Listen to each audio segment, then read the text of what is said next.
Nah, maka ada ilustrasi lain yang akan saya berikan kepada teman-teman, yaitu seperti Moka solusi bagi usaha Anda.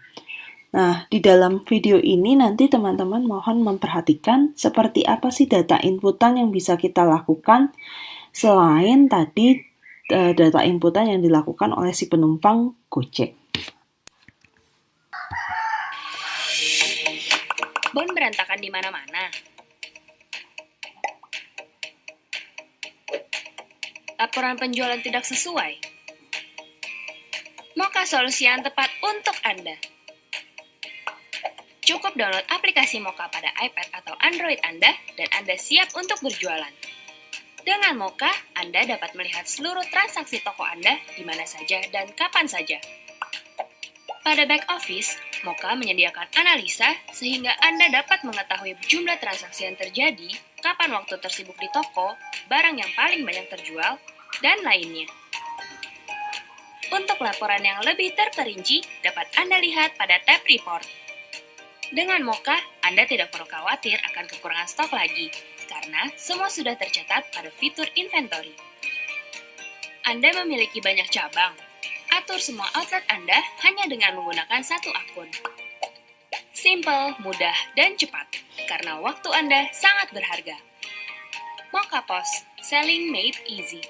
Moka POS ini, tadi teman-teman melihat ada petugas kasir yang didatangi oleh pelanggan, di mana pelanggan ini dia sudah memesan makanan atau minuman dari suatu tempat. Tentunya si kasir akan menginput dalam bentuk yaitu transaksi yang terjadi hari ini dari pesanan si pelanggan. Misal makanan seperti misalnya spaghetti, terus dibeli oleh si pelanggan A, habisnya berapa.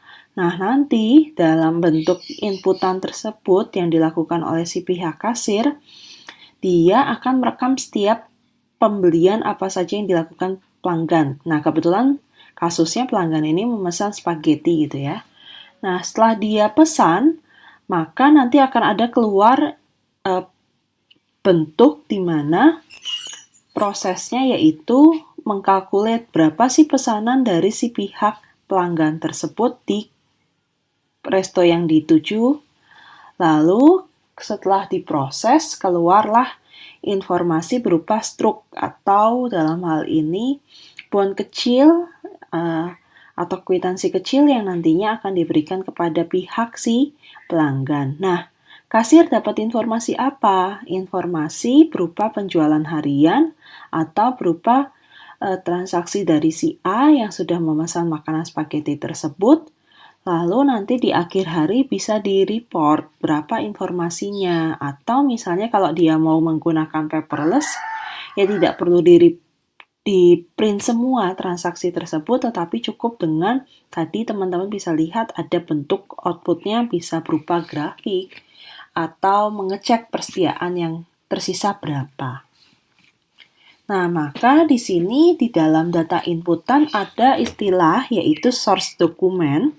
Source dokumen ini merupakan dokumen yang digunakan untuk mengcapture transaksi atau menangkap transaksi yang berasal dari sumbernya. Dalam hal ini, berasal dari sumber adalah berasal dari manakah tempat itu berada. Maka bisa dicontohkan untuk source dokumen bisa berupa sales order, purchase order, maupun employee time card. Jadi misalnya untuk pembayaran seseorang karyawan, dalam hal ini adalah biaya gaji, maka inputan yang perlu dilakukan adalah menginput atau melihat setiap employee time card-nya. Jadi employee time card ini akan sangat berguna oleh perusahaan. Kenapa? Karena dia akan melihat rekapan dari setiap karyawan, jam masuknya berapa, jam berapa, lalu kemudian jam pulangnya di pukul berapa.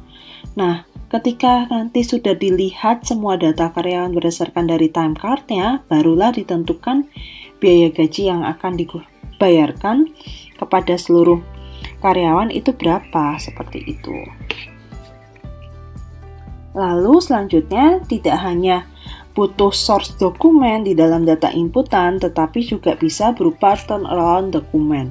Turnaround dokumen ini merupakan data yang akan dikirimkan dari pihak internal ke pihak eksternal, lalu bisa dikembalikan lagi kepada inputan di sistem internal tersebut. Nah, biasanya di sini bisa berupa bill. Bill ini maksudnya apa?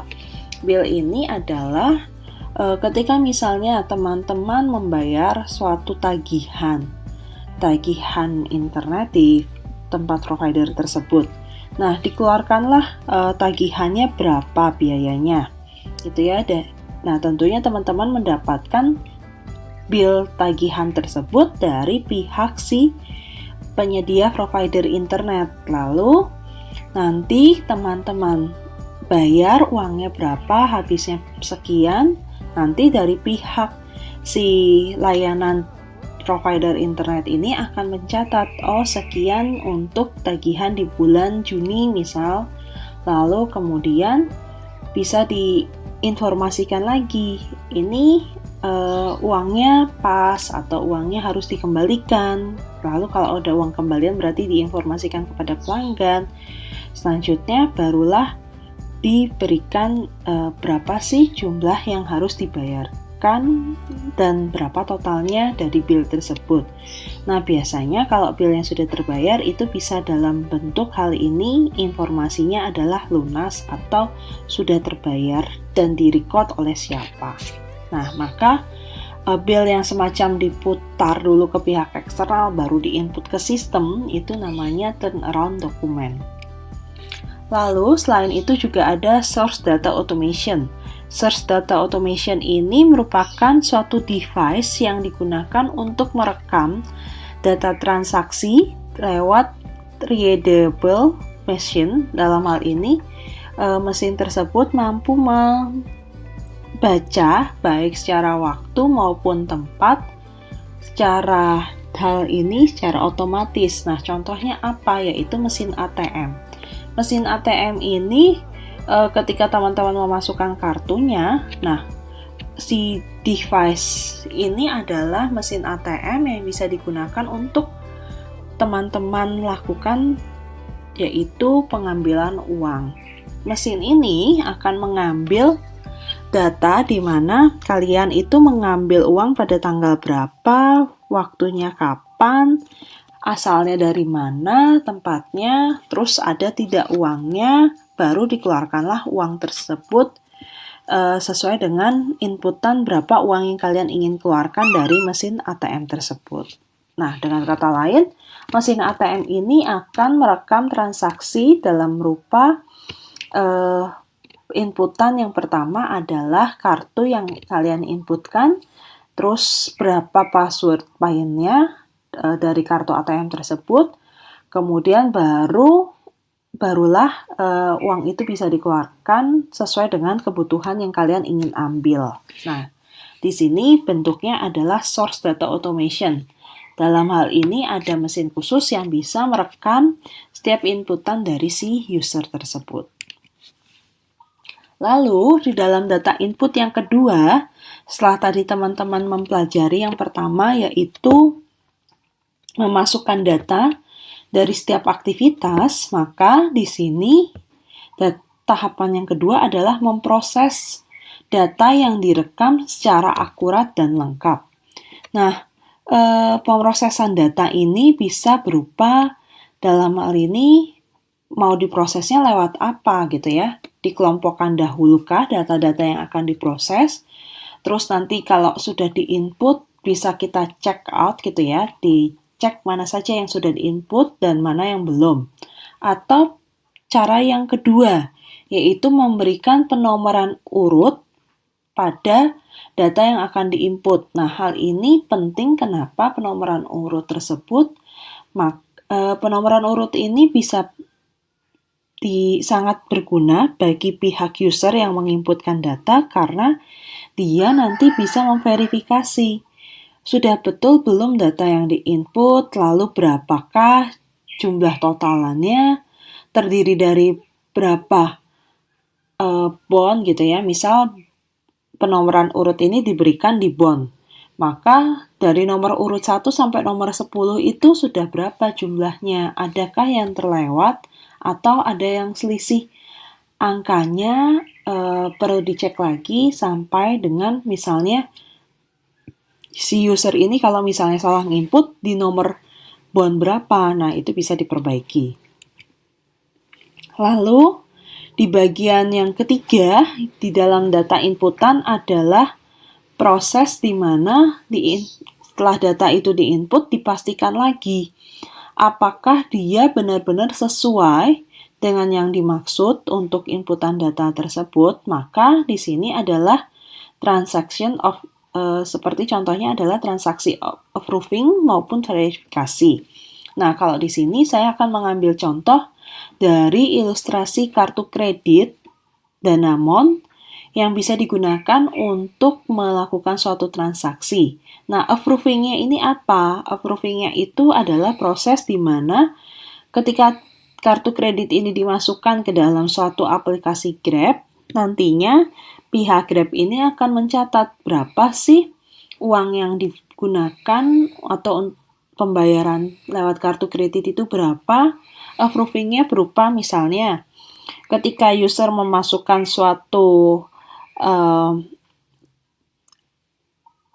misalnya kartu nomor kreditnya berapa, tanggal kartu kredit itu berlaku sampai kapan, lalu ada 3 nomor verifikasinya. Nah, bagian pihak Grab ini nanti akan merekam segala transaksi yang dilakukan oleh user tersebut, kemudian barulah diproses, sekian toh untuk pembayaran transaksi dari si A.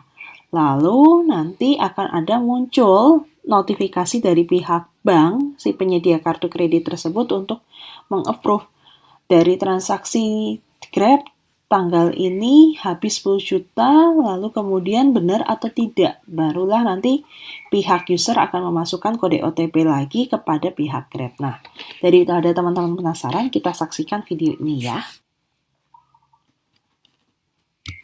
Pagi, mulai lagi.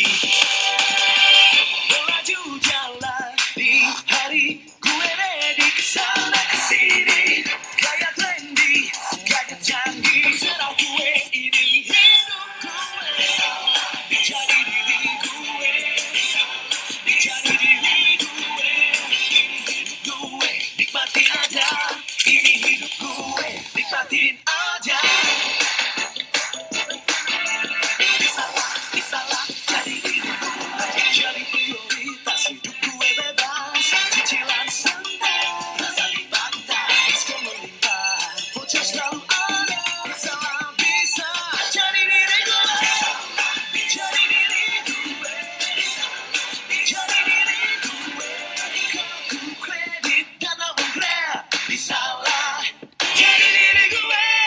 Oke, jadi dari inputan kartu kredit yang akan dibayarkan oleh pihak si user, tentunya pasti ada kode verifikasi yang menandakan benar tidak transaksi sekian harus dibayar menggunakan kartu kredit tersebut dan approving-nya bisa berupa kode OTP.